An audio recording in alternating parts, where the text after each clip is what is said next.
അങ്ങനെയാണ് പൊമ്പള ഇങ്ങോട്ട് താഴെയായിട്ട് இப்படியெல்லாம் அவனு வராது. ഓ എന്തോടെ ശരിയായ മഴ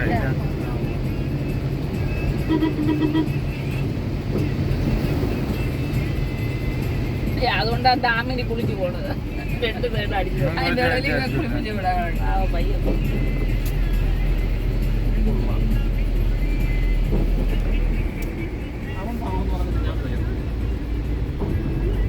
டேய் விஜி பைய போய் சொல்ல மாட்டியா நீ?